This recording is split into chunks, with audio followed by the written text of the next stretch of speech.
Welcome. You're listening to Voice in the Dark.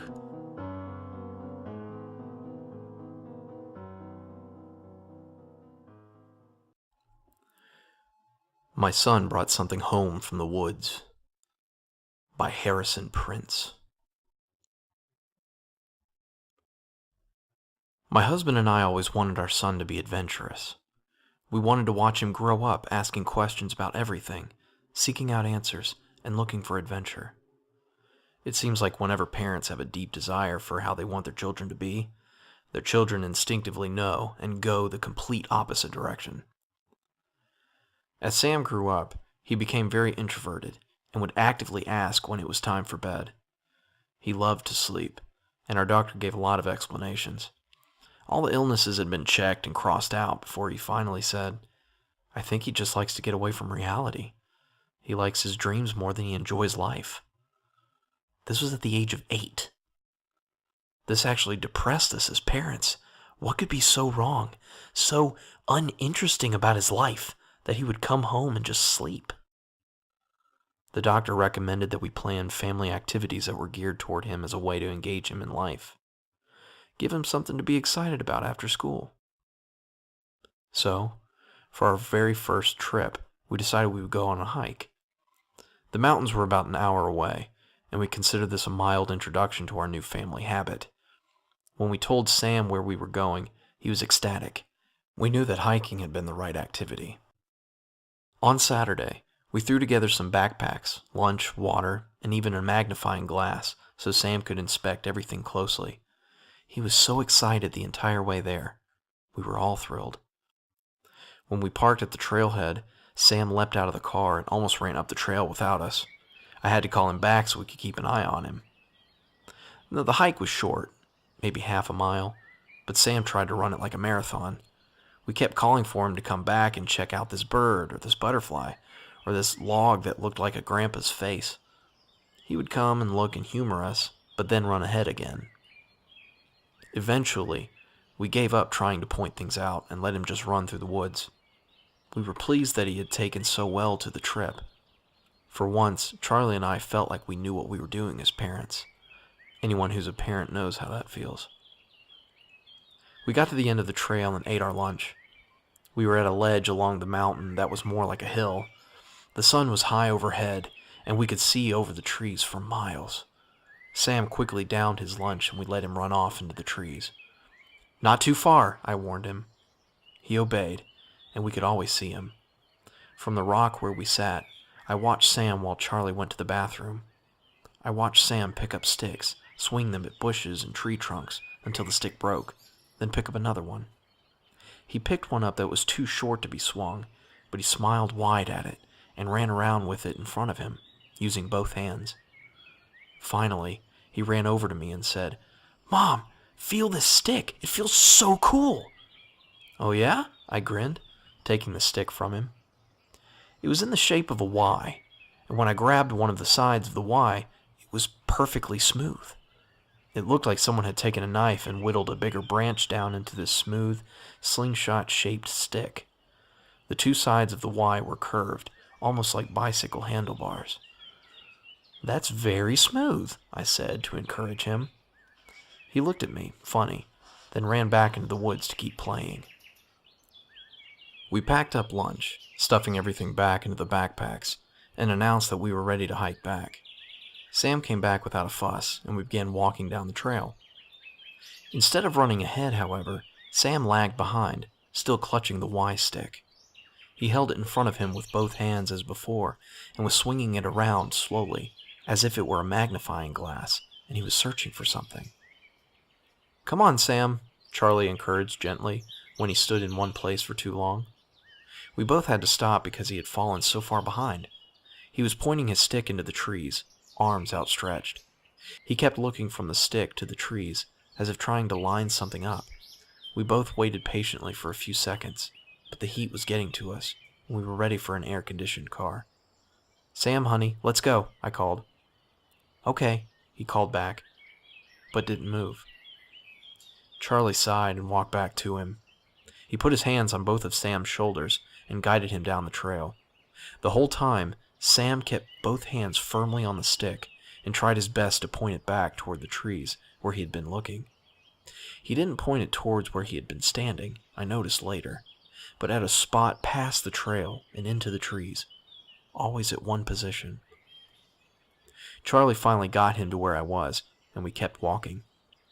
Sam eventually stopped pointing his stick, and instead kept it down in front of him, both hands still being used to hold either side of the Y.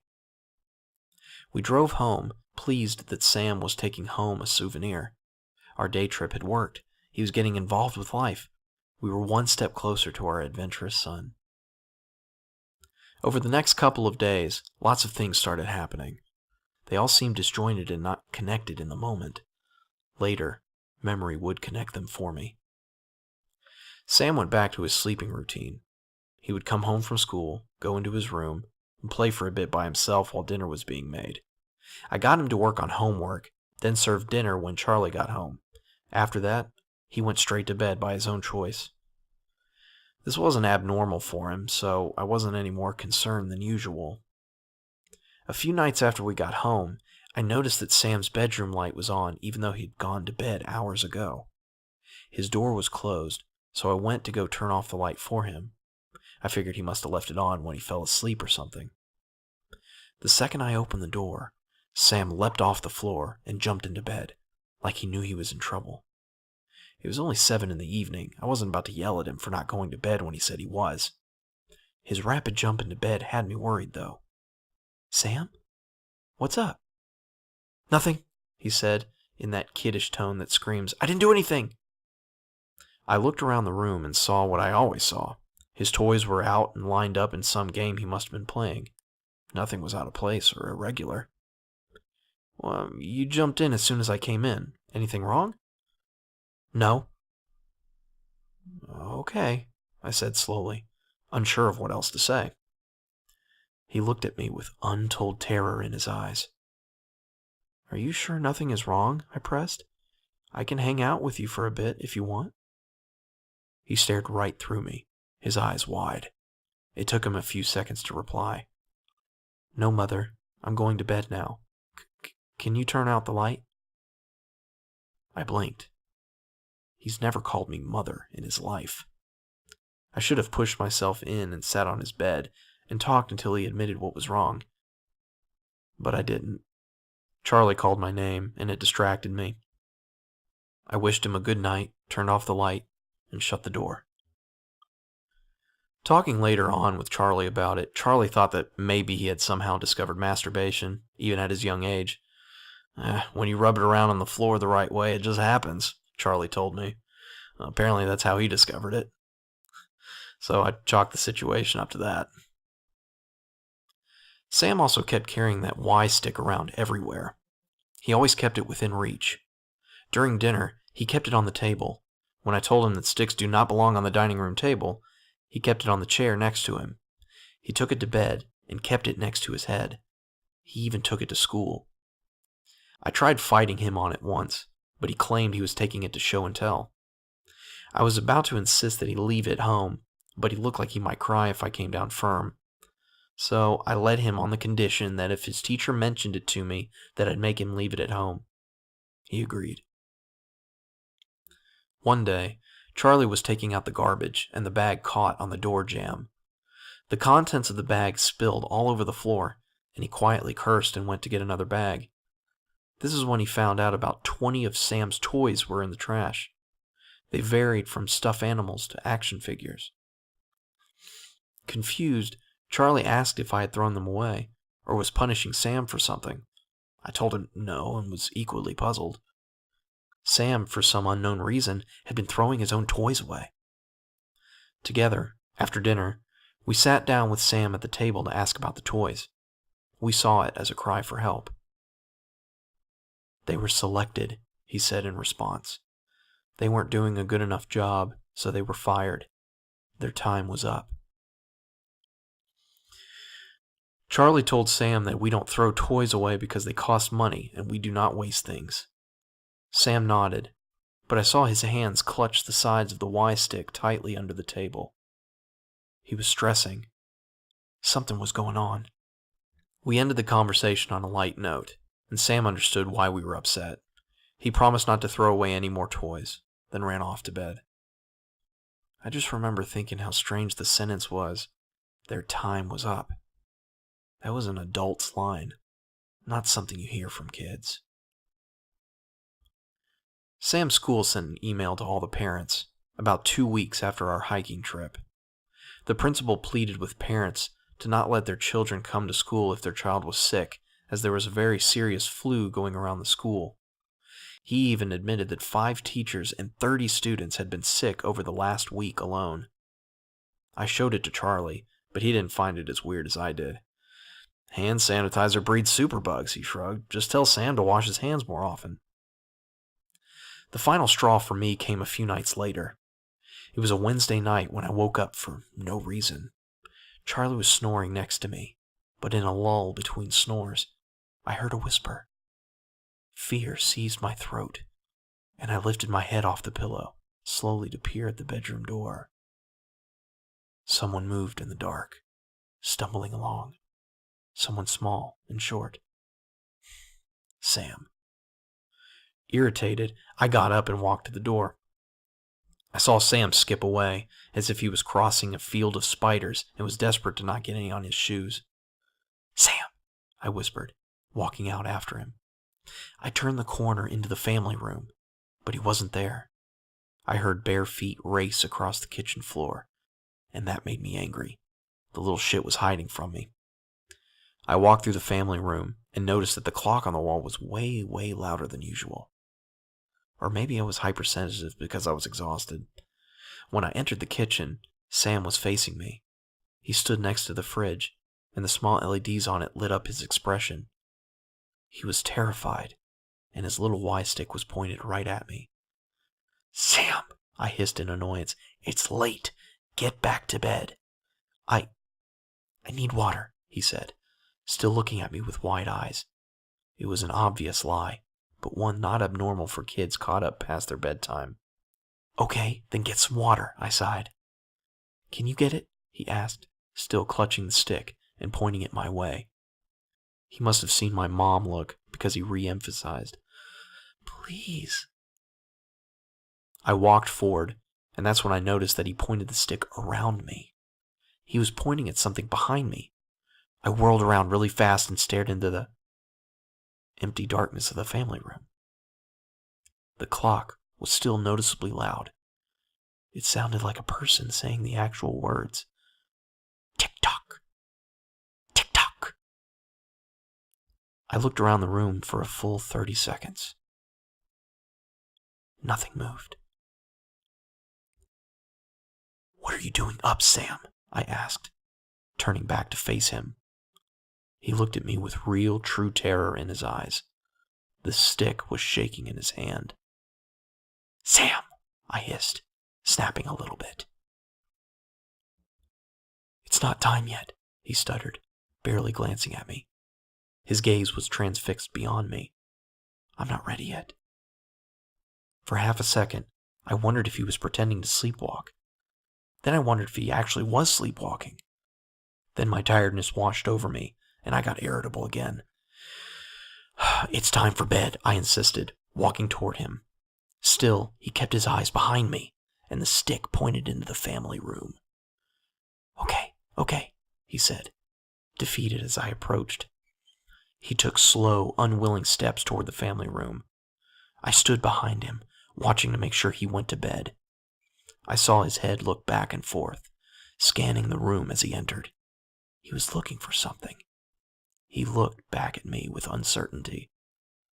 Suddenly, he screamed, Mom, watch out!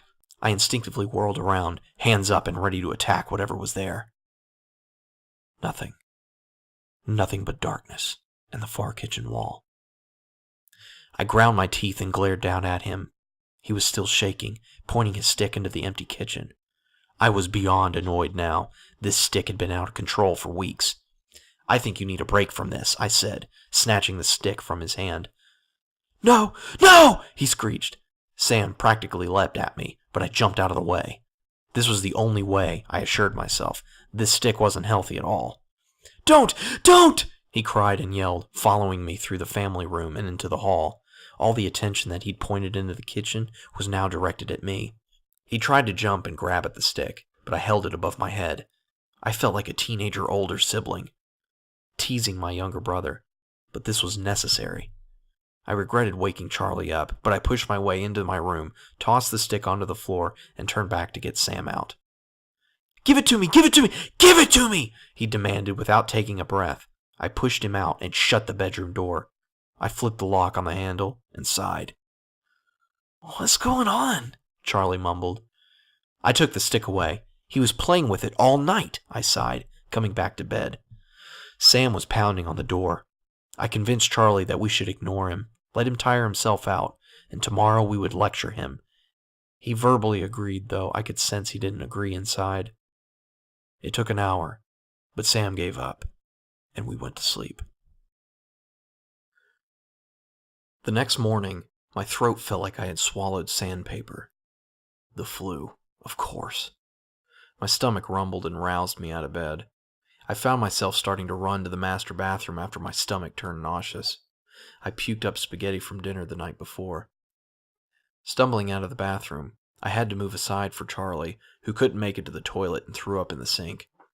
"Ah, not you too," I sighed sympathetically.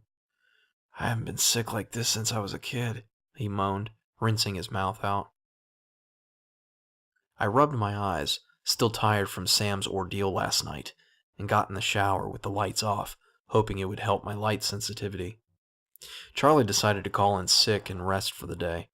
I got ready for the day so I wouldn't lounge around in my pajamas all day feeling even more sick. When I was completely ready, I unlocked the bedroom door and stepped out.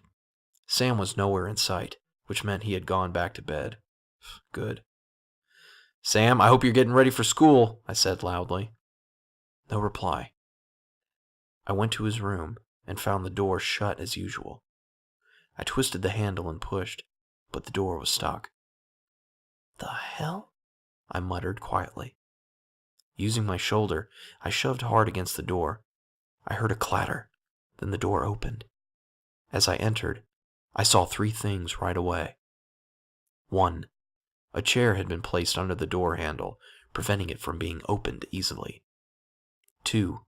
The window was wide open, with the screen missing. And 3. Sam wasn't in his room. We called the police immediately after searching the house from top to bottom. If we hadn't called them, I have no idea where we would have started. Should we have driven around, looking for him? Called his friends' houses to see if they knew where he was? The police were helpful, and I spent a miserable half-day sitting by the phone, puking my guts out and worrying about Sam. The police were out driving around, searching for Sam with his picture taped to their dashboards. Charlie was dead asleep when I wandered into the bedroom, debating lying down. But I couldn't sleep while Sam was missing. The sickness would let me, of course, but the guilt of falling asleep while this was going on was too much. Then I saw the stick, which had landed partially under the bed when I threw it last night. All this because of a stick? Maybe the doctor was wrong. Maybe he did have something wrong with him, but it was mental, psychological. Maybe instead of a doctor, we should take him to a psychologist. In an attempt to stay awake, I decided to search the house for the 15th time. This time, I carried the stick with me. "Sam," I said, loud enough to be heard while I walked through the family room, kitchen, and to the stairs. Maybe he was hiding in the storage room downstairs. Maybe behind a few boxes. "Sam," I said again, "I have your stick. I'm sorry I took it. Please, come out. Mommy's really worried. You aren't in trouble." I descended the stairs, and halfway down, I thought I heard him reply. It was faint, far away. The words were impossible to make out. "Sam!" I cried desperately, spinning around on the stairs to try and figure out if he was upstairs or downstairs. Out of the corner of my eye, I saw a leg dart around the corner at the bottom of the stairs, towards the storage room. My hunch was correct. I sped down the stairs and turned the corner. The door was closed. I tried to twist the handle, but he had locked it. "Sam, honey, open the door, please," I pleaded while reaching for the key at the top of the door frame. When he didn't unlock the door, I stuck the key in and twisted. The door popped open to reveal our pitch-black storage room. The room was in the middle of the house and had no windows. It contained our water heater and the control system for the heat and AC. The room was so large, though, that Charlie had built shelves for us to keep our seasonal decorations, our camping supplies, and extra food and water. "Sam?" I said more quietly, feeling uneasy. Something about the room was getting to me. "How does the clock tick, Mother?" Sam said from somewhere in the room. I froze. The word "mother" made the hair stand on the back of my neck. Something's not right. Something's not right. "Sam, come on out now," I said. I stuttered. Light spilled in from the doorway, but it didn't illuminate enough of the room for me to search. I slowly stepped toward the center of the room, where a string hung down from a single bulb in the ceiling. With one hand, I kept hold of the stick. With the other, I reached out to search for the string. I couldn't see it, but I knew it was there somewhere. Suddenly, the door slammed shut, and at that exact instant, my hand brushed against hair. Long, greasy hair at my shoulder height. Sam wasn't that tall. The hair was tangled and long. I yelped and jumped back, startled by the door and the hair simultaneously.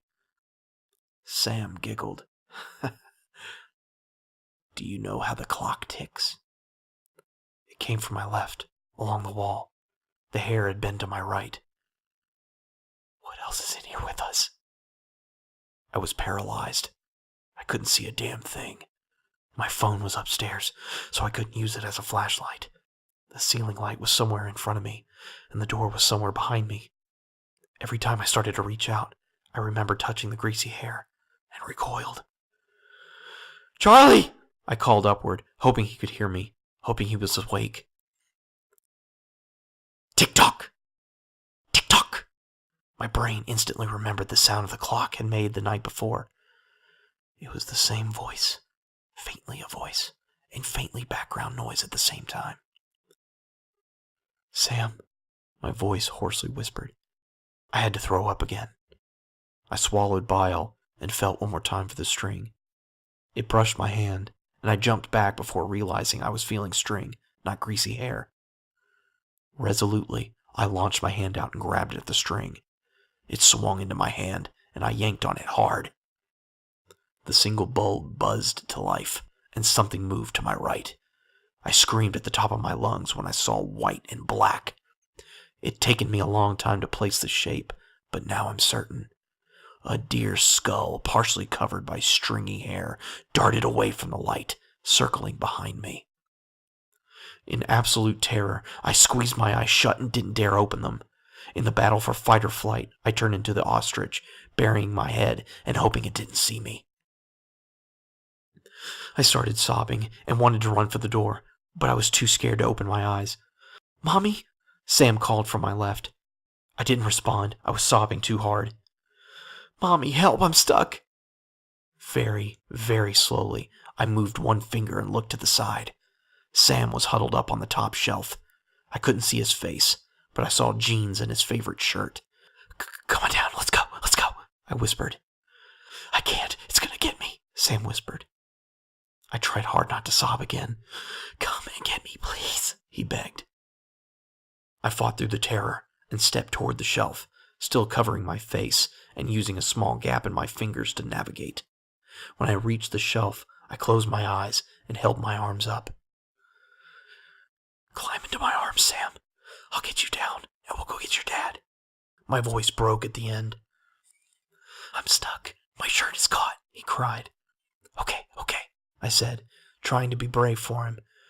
"Guide my hand to where it is, and I'll get you loose." He paused. It's at the back of the shelf. You can't reach." I bit my lip to stop trembling. With both eyes still closed, I placed my hands on the top shelf and my foot on the bottom shelf. The stick was placed on the shelf so I could use both my hands. I hoisted myself up so I could reach and balance precariously. "Where is it, honey?" I asked, refusing to open my eyes. "Reach here," he said, and I could feel him rotate so I could reach over him. I did, and my hand ran straight into a mess of tangled, greasy hair. My eyes opened in shock. It stared back at me for only a millisecond. In that millisecond, it spoke, not with words, but in my head. "Do you know how the clock ticks? It is fed by death." The shelf under my feet collapsed, and as I fell, my hands pulled the shelf until it toppled over, coming down on top of me. I woke up in the hospital, much to Charlie and Sam's relief. It was a tumult of information and questions. They asked why I was down there, and instead of sounding insane, I said that I'd been searching for Sam again just in case. Sam had been found walking on the road in the general direction of the hiking spot. He wasn't very far, thankfully, and was unharmed. When Charlie practically yelled, asking why the hell he had left in the middle of the night alone, Sam said he needed to find another stick to stop the monsters. The police, of course, recommended that he talk to a psychologist. They overheard the conversation. Charlie didn't wake up until the police were at our door with Sam in hand. That was about an hour after the shelf had collapsed on me. Sam and Charlie had gone looking for me in the house and found me under the collapsed shelving. The police had been right there, thankfully, and I was rushed off to the hospital. Some of my ribs were broken, and so was my left leg. The shelf that had collapsed on me had held our camping tent, the fake Christmas tree, and a few other half-empty boxes. I was lucky that it wasn't the food storage shelving. The door was locked when they got to it, and the key wasn't in the lock, so they had to break it down. The second Sam saw the scene, he apparently stood over me in a protective stance, looking all around. Charlie left to go get the police before they left upstairs. A couple of days after I got released from the hospital, and after Charlie had recovered from the flu that had knocked him off his feet, I got to talk to Sam. I asked him outright what had been going on. It took a few minutes of him denying that anything was wrong. "I saw the monster," I admitted, which a parent really shouldn't do to their child. "You did?" he asked incredulously. I nodded. "You and Dad never saw them before. When did you see them?" "Them?" I asked nervously. Sam told me what had been happening for the last few weeks. He had stumbled upon the stick by literally tripping over it. It had spoken to him, and he took it to play with it. Whenever he had the stick, he could see the monsters. They were scary, but they stayed away when I pointed the stick at them, he said. A few of them had followed us home, walking alongside us on the trail. They came into the house at night and snuck around. They came into Sam's room, our room, everywhere. They told me that someone had to die. They told me that you had to die." So, he offered the monsters toy sacrifices to satiate their hunger. But they were unsatisfied. Whenever I didn't have the stick, I could feel them try to grab me, but they stayed away whenever I had the stick. They kept telling me that your time was up. "Whose time?" "Yours, Mommy." They sat with him at night and chanted tick-tock at him. They tried to convince him to put the stick down. They offered him candy that the big blurry man pulled out of thin air. At school, they followed him and said they would hurt people until he put away the stick. 5 teachers and 30 students got the flu when they threatened that. He held on to the stick as often as he could and patrolled the house at night to keep them out of my room. That was until I took the stick. Apparently, he had grabbed the stick from a skeleton in the woods. It looked like an animal skeleton. He had seen another one just like it when he got the first one, so he was going to go back and get the second one so the monsters would stop smiling. One had followed him on the streets, he said. But now, they were all gone. and after looking through the mess of the collapsed shelving, so was the stick. Sam told his psychologist about our conversation. His psychologist told me very angrily that I should not have admitted anything like that, because it fed into his delusions. He was being looked at for possible schizophrenia. I'm thinking I should be tested too. How else do I explain everything that happened? There is one detail that stands out that I can't explain. I had unlocked the door to the storage room and left the key in the handle. So, why was the key found dangling from the light bulb string?